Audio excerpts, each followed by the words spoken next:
Miami, August 23rd, 1992. As Stan Goldenberg helps his wife through labor, he keeps one eye on the fetal monitor and one eye on the television screen.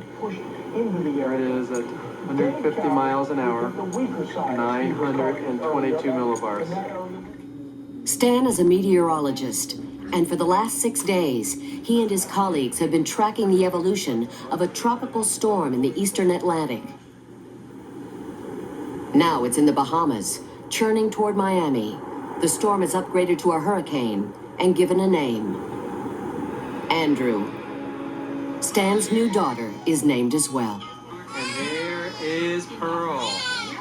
I was short-circuiting mentally because this was a lot to deal with, both as a scientist looking at the storm, as a father dealing with the baby, and as a homeowner in Miami dealing with this storm headed our way. As Andrew nears the southern tip of the U.S., changing air temperatures and atmospheric pressure cause it to weaken and then expand. In fact, we thought it was just going to weaken and move out to sea. But then the upper level cold low moved out of the way, and Andrew started to rapidly intensify. These fluctuations make it impossible to determine exactly where and when the storm will hit hardest. It had started to intensify, but they didn't think it was moving too fast. They thought we had at least till Tuesday or so to really prepare.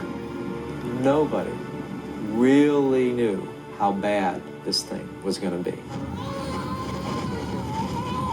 And now we get to wait for a Category 5 hurricane to hit Miami. As the Goldenbergs welcome their new arrival, a Category 5, the most intense type of hurricane, also arrives. And then I had to make the decision, should I stay there in the hospital with her or go home to be with my 3 sons? Stan decides his wife will be safe at the hospital. He leaves Barbara and races across the city to secure their home. I actually thought that they would probably be pretty safe because our home was very far inland, and that was just my own misconception.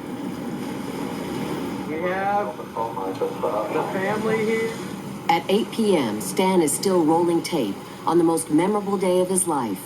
His brother and sister-in-law and their children come over to take refuge. If you can see it, the beginnings of Andrew. We have much more to go. While Andrew was bearing down on us, I was still hoping this strong storm was never going to hit us.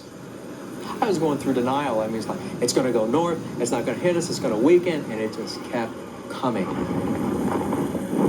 While the storm surges inland, packing 100-mile-an-hour winds, Stan keeps watch over his family as he tracks the storm. There is the eye coming up on the land. You can start to hear the roar outside. And I think we still don't have the worst. As the hurricane's fierce winds pound his house, Stan wakes his family and moves them into a hallway where he hopes they will be safe from Andrew's increasing fury. In the hallway of the Goldenberg house, winds outside, I think, are at least 100, 110 miles an hour or more. Aaron, are you okay? We can feel our ears constantly pop. The popping in their ears comes from a drop in air pressure. The wind outside is actually sucking air out of the house. Okay, we just lost power again. We're waiting here as the most intense stuff is about to come in. When we come back, the Goldenbergs are slammed by the eye wall of the most damaging hurricane in U.S. history. And rescuers battle a monsoon to save a trapped driver. It's daybreak in Miami. As Hurricane Andrew roars across the southern tip of Florida, in a shuttered house, the Goldenberg family clings together. Aaron, are you okay? While their neighborhood begins to fly apart around them. We wondered if we were going to die. We didn't know if we were going to make it out of here because it kept just feeling like it was getting worse. Wind is really a threat to your home because it's not frequently taken seriously in the way we design and build homes. That's exactly what's about to happen to the Goldenbergs. And then came that first smash of the glass. And the front picture window just went. The hurricane was now in the house. It was getting scary, very scary. At that point, something happened. The walls of the house begin to collapse. Huddled in the shelter of a kitchen counter, Stan crouches over his sons. I thought we would die because the wall was almost like crushing on us, so I thought that we would die under the wall.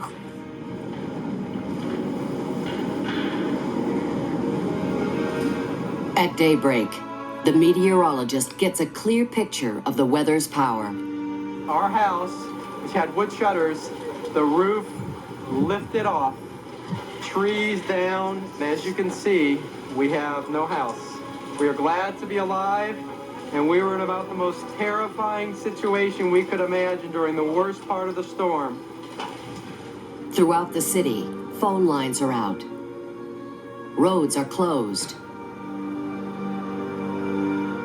Safe in her hospital room, Barbara Goldenberg has no way of knowing whether her family has survived. They had an emergency generator in the hospital, so we saw all of the first footage from the helicopters going over South Miami. And as soon as I saw the destruction, I was overwhelmed with despair. I remember when I got her, I just broke. I mean, I just wept and wept and wept. It's just all the emotion just poured out. But as a scientist, Stan is fascinated by what the aftermath reveals. I was astounded that winds could do that type of damage. My house had a concrete poured steel rod reinforced gable end. It was just ripped in half. Andrew destroyed more than 70,000 homes and businesses, left 250,000 people homeless, and $20 billion in property damage. It needn't have been that costly. Construction on many houses was very poor. So some very expensive houses were just demolished by Hurricane Andrew because of the shoddy construction. That's right. Look at this. Where was your room? Where'd your room used to be? For this hurricane expert, the destructive power of weather turned from abstract to absolute in less than an hour. What surprised him most was that even as a trained meteorologist, he was unprepared for the real thing.